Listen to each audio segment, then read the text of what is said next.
बताना चाहूंगी, एक घर में बड़ा कीक तड़ाप मचा करता था। डेली का नियम था लड़ाई झगड़ा, फेंकी फाका, चिल्लाना, गाली फकड़ी। उसके बाद चुप हो जाया करते थे। पड़ोसी भी सोचते थे मियाँ बीबी है, नई शादी हुई है, हो रहा होगा किसी चीज में झगड़ा। लेकिन ये झगड़ा बढ़ते बढ़ते इतना बढ़ गया, इतना बढ़ गया कि आप सोच नहीं सकते हो कि दोनों के दोनों मृत्यु को प्राप्त हो जाते हैं।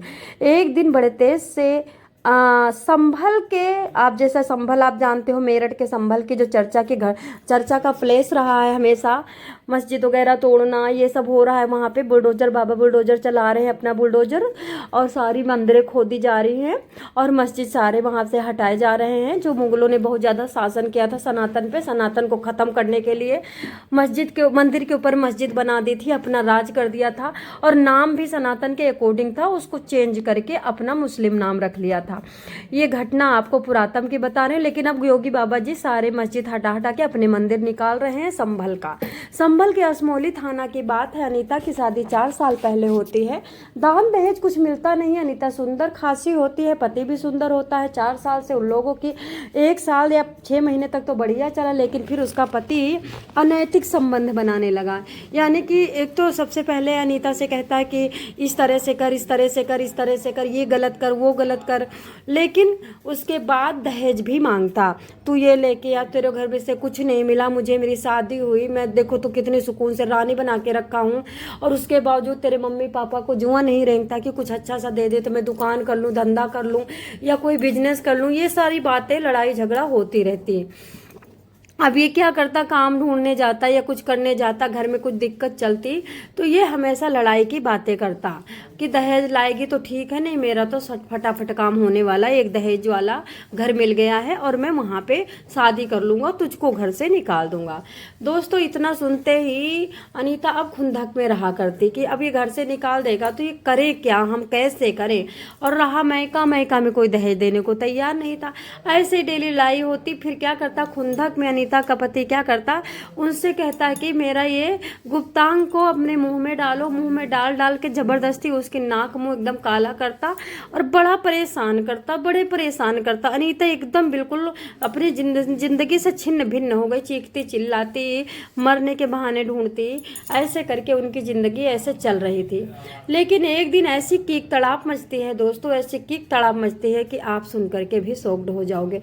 मैं सोनी क्राइम न्यूज स्टोरी से ये आपको सुना रही हूँ सच्ची घटना संभल के असमौली थाने की, जिसमें अनीता और उसके पति दोनों रहा करते थे। दोनों को 4 साल पहले शादी हुई थी। अब एक दिन क्या होता है, पड़ोसी दरवाजा खटखटा खटा के परेशान, लेकिन उन लोगों का कीक तड़ाप ऐसे चीख रहे थे जैसे अंदर से दरवाजा बंद था। दरवाजा तोड़ने की बहुत कोशिश की गई। दरवाजा पुराने जमाने का लोहे का दरवाजा था, नहीं टूटा। फिर वे लोग पुलिस को फोन करते हैं, पुलिस आती है।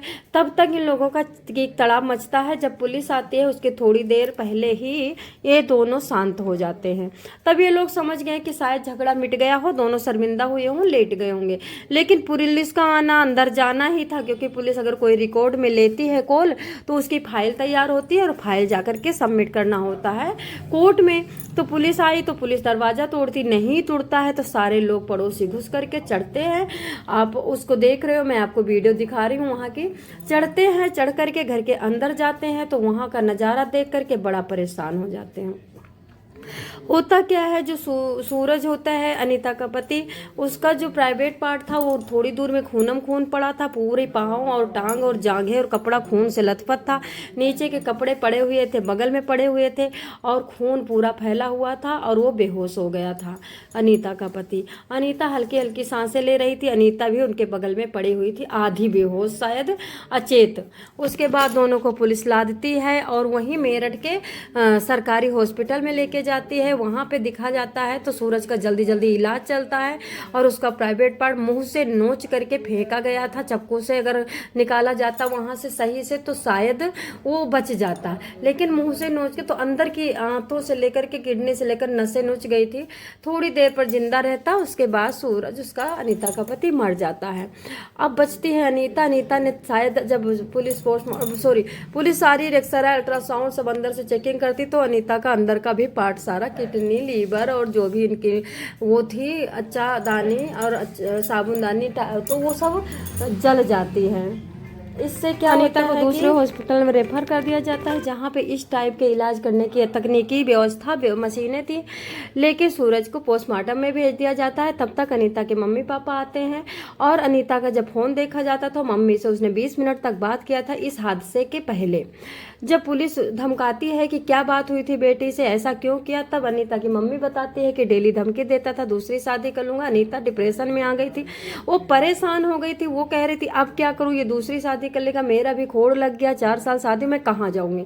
इसलिए वो शायद गुस्से में थी। और उसके बाद जो दूसरी शादी की धमकी देने के बावजूद अनीता का पति क्या करता था, अनीता के साथ अनैतिक गलत व्यवहार से, जैसे विदेशी वगैरह करते हैं, इस तरह से संबंध बनाता था। अनैतिक संबंध बनाने से अनीता को बड़ा दर्द होता था, कीसती थी, टीसती थी, चीखती थी, चिल्लाती थी। दोनों मियाँ बीवी रहते थे, कोई सास ससुर होता तो शायद इन सब चीज़ों पे रोका जाता।